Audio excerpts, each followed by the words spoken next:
Welcome back to my YouTube channel জনপ্রিয় tutor.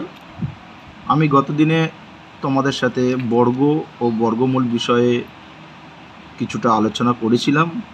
নিশ্চয়ই তোমরা তার কিছু অংশ বুঝে গেছো আশা করি। আজকের আমি এই প্রসঙ্গে কিছু প্রশ্ন উত্তর পর্ব নিয়ে এসেছি। তোমরা খাতা কলম নিয়ে আমার সাথে সাথে প্রয়োজনে পজ করে ভিডিওটা দেখে নেবে, তাতে তোমরা কিছুটা শিখতে পারবে। চলো কথা না বাড়িয়ে আমরা 1 নম্বর প্রশ্নে চলে যাই। এখানে লেখা আছে 84 এর বর্গ নিচের কোনটি? বেশ খানিকটা সংখ্যা দেওয়া আছে, আমরা চলে যাই। বর্গ বলতে আমরা গতদিনে বুঝিয়েছিলাম যে 84কে হোল স্কোয়ার করতে হবে। তাহলে এইটাকে আমরা কি করব, 84 দুবার গুণ করে নেব, তাই না?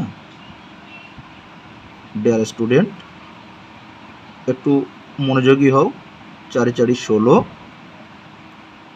হাতে থাকি 1, 4 32 আর 1 33 3, হাতে পড়ল 3, 4 32, হাতে 3, 28 64, 65 66 67, 67 7, হাতে থাকে 6। চলো আমরা এটা যোগ করে ফেলি। 6 5 10, হাতে থাকে 1 7। তাহলে আমরা 7056 পেয়েছি। আমরা দেখি অপশানগুলোর মধ্যে কোনটি আমরা 7056 এর আন্ডারে আছে। এটা নয়, নিশ্চয়ই বি অপশানটা হবে ঠিক। তাহলে আমরা এই বি অপশানটাকে আমরা চুজ করে নেব। আশা করি বুঝতে পেরেছো। চলো সেকেন্ড প্রশ্ন, 16 এর বর্গ কত? বর্গ নিশ্চয়ই আমরা আগেরটা যেভাবে অঙ্কটা করেছি ঠিক সেইভাবেই অঙ্কটা করব। 16 এর বর্গ বলতে এরকমটা বোঝায়। তাহলে আমরা 16 দুবারকে গুণ করে নিই, তাই না? তাহলে 6 6 36 6, হাতে বললো 3, 6 কে 6 3 9, একটা সংখ্যা বাদ দিয়ে দিতে হবে। আমরা জানি সবাই 6 কে 6, 1 1 1, তাহলে 6 9 15 5, হাতে থাকে 1 2, 2 56 হয়ে গেল। এবার আমরা অপশানটা খুঁজবো। এটাও হবে না, এটাও হচ্ছে না, এটাও হচ্ছে না, নিশ্চয়ই আমার ডি হবে। তাহলে এটাই হবে উত্তর। চলো আমরা 3 নম্বর কোশ্চেনের দিকে এগোই। বলছে 961 এর বর্গমূল কত? নিশ্চয়ই আমরা 961 এর বর্গমূল মানে এইটাকে খুঁজব। তাহলে এইটাকে খোঁজার আগে আমরা একটু দেখে নিই যে 961কে কীভাবে ভাঙানো যায়। তাহলে এইভাবে আমরা ভেঙে নেব। 3 দিয়ে দিই, হবে না। তাহলে 7 দিয়ে দিই, 7 দিয়ে কি হবে?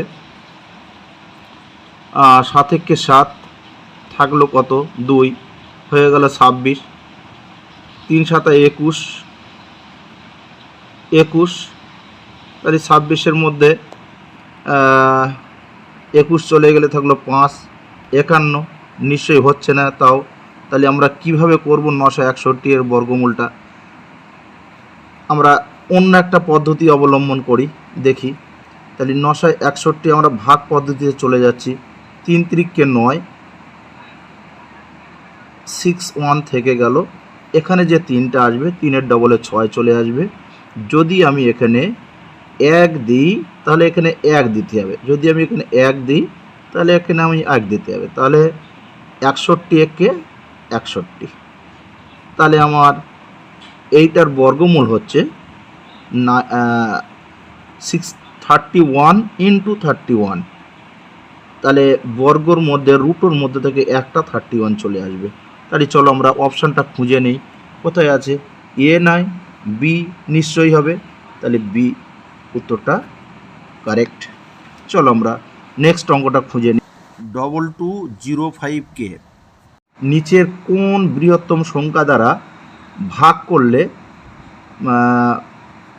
ভাগফল একটা পূর্ণবর্গ সংখ্যা হবে? তো আমরা এটাকে কি করব এখন? চলো আমরা একটু শুনে এটাকে রাফ করে নিই। 2205 এইটাকে আমরা একটু ভেঙে ফেলে দিই। 5 দিয়ে দেখি কি হয়। 5 4 20, 5 4 20, 5 1 5। চলো 3 দিয়ে দিই, 3 1 3 থাকলো 1, হয়ে গেল 14, 3 4 12, 3 7 21। অনুরূপভাবে এখানে আবার 3 দিয়ে দিই, 3 4 12, 3 9 27, আবার দিয়ে দিই 7 7 49। তাহলে আমরা জোড় পাচ্ছি, এই সংখ্যাটা একটা জোড় পাচ্ছি, এই সংখ্যাটা একটা জোড় পাচ্ছি। তাহলে এটা বর্গমূলের সংখ্যা, এটাও বর্গের সংখ্যা। তাহলে আমরা 5টাকে একটা বিজোড় সংখ্যা পাচ্ছি। তাহলে 5 আর একটা সংখ্যা যদি হয়ে যায় তাহলে এই সংখ্যাটা পূর্ণবর্গ সংখ্যা হবে। তাহলে আমরা নিশ্চয়ই উত্তরটা খুঁজে পাবো 5। চলো দেখি, অপশান খুঁজে নিই। এর দাগে 3 আছে, হবে না। বির দাগে 2, সির দাগে 5। তাহলে এইটাই হতে পারে সঠিক অ্যান্সার। আশা করি বুঝতে পেরেছো। চলো আমরা একটু দ্রুততার সঙ্গে করে নিই। এতকে নিচের কোন ক্ষুদ্রতম সংখ্যা দ্বারা গুণ করলে গুণফল একটা পূর্ণবর্গ সংখ্যা হবে? তাহলে আগেরটা কি ভাগ করা, তাহলে ভাগ করতে হবে। আগের অঙ্কটায় ভাগ ছিল, তাহলে ভাগ করতে হবে। এখন আমি গুণ করব। তাহলে চলো গুণ, এইটাকে নিতে হবে, 432টাকে ভেঙে নিতে হবে। 432টাকে ভেঙে নিলে আমি প্রথমে 2 দিয়ে দেখি কেমন হয়। তাহলে 2 দোকানে 4, 2 একে 2, 6 দোকানে 12, আবার 2 দিয়ে দিই, 2 একে 2, দুটো সংখ্যা একসঙ্গে নিলে 0 আসবে।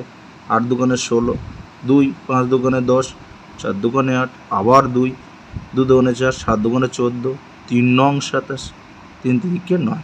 তাহলে এখানে জোড় পাচ্ছি, এখানে জোড় পাচ্ছি, এখানে জোড় পাচ্ছি না এই জায়গাটা। তাহলে আমার একটা অখণ্ড সংখ্যা হয়ে দাঁড়াচ্ছে 3। তাহলে এখানে উত্তরটা দাঁড়িয়ে যাবে আমার 3। প্রিয় শিক্ষার্থী বন্ধুরা, একটু হলেও উপকার পেয়েছো তোমরা। আর ফের নেক্সট ভিডিও নিয়ে আসবো, এরপর থেকেই আরম্ভ করব। তোমরা সবাই ভালো থাকবে, আমার চ্যানেলের সঙ্গে যুক্ত থাকবে এবং সাবস্ক্রাইব করে রাখবে।